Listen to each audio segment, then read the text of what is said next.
Assalamualaikum Syara. Yang pelai nak pegah orangnya kan. Dan apa? Orang Aceh si kurung peluh si kurung ga kena pengut. Si gatik kena pengut pas serta ga katanya. Jadi, kalau pesan kepada orang Aceh yang nak di luar negara, beilai ni wa Aceh. Beilai ni wa Aceh. Yang nak di luar negara. Aceh orangnya tengah pengpo. Aceh orangnya tengah dijajah betul-betul. Ni kalan kondisi Aceh orangnya. Dari masa DI tanya. Aceh, huru-hara. Alian bangkit AM. Ali AM. Bangkitlah gam tanya. Ali gam. Gebilah tsunami di Bandar Aceh katanya. Hiban huru-hara orang Aceh. Ali tsunami di Bandar Aceh. Dia tepa dalam.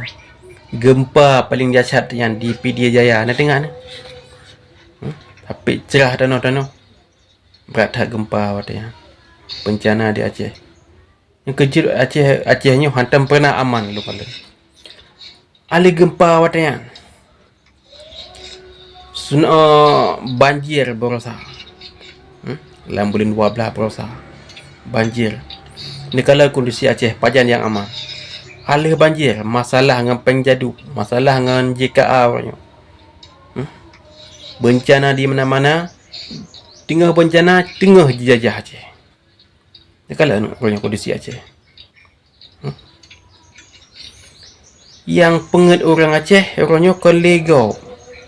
Ke awak draw tu, ni yang paling aneh. Awak draw di penget Aceh sih. Yang air long fikir kan ni depa. Wateng kompanyo ji pegah. Nya menang long persiarakan Aceh. Akan meningkatkan pengangguran di Aceh. Macam-macam gitu hinanju. Kombatan-kombatan kam akan dipersejarakan. JKA diperpanjangkan. Orangnya wateka menang. Nanda kala. Si kurung peluh, si kurung ga kan kena pengat Aceh, si ga tu pah situ. Mia pah situ ga kan kena pengat Aceh, baik duk oleh pemuda-pemuda yang nak di luar negara, baik oleh Aceh, yang nak di dalam Aceh, siap-siap bro, kembali dalam latihan lo. Pun dah dua lo. Yang makin tak iam tanya, semakin dibluh-bluh tu. Hana dibeluh oleh dengan dapat, dibeluh oleh dengan politik. Orang Aceh orangnya tengah dipoh dengan politik. Dipoh dengan akal. Hana le jipoh dengan dapat apa tu? Hana le. Orangnya tengah jipoh dengan akal. Dengan berbagai macam cara jipoh orang Aceh. Supaya Acehnya red mental. Tapi katanya Aceh baik terpancing. Dalam halnya.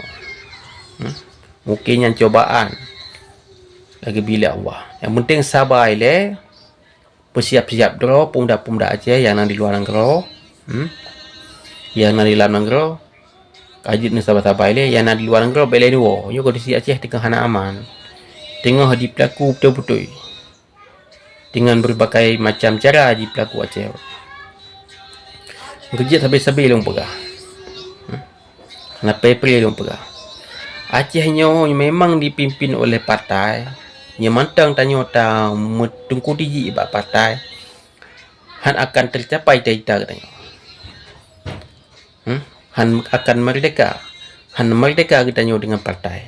Cok partainya boh di ikut pemilu di Aceh. Yang hana berguna bagi bangsa Aceh. Hai nak kalan. Ya, yang akan terjadi orangnya. Nak kalan geron. Kecuali yang kalau terjadi, nyukat terjadi di Aceh. Han akan merdeka, Han akan sejahtera dengan partainya. Wo bangsa Aceh Bak Indatu. Wo bangsa Aceh Bak Gendaris Walia Sanditiro. Bekli pungo-pungo dengan partainya. Partainya atas kelompok, atas keluarga masing-masing. Kan atas rakyat Aceh di. Kan atas punya orang Aceh di. Bangkit pemuda-pemuda. Anak bangsa Salung yang di luar negara, yang di dalam negara, bersiap dulu. Siapkan fisik dan mental. Wassalamualaikum.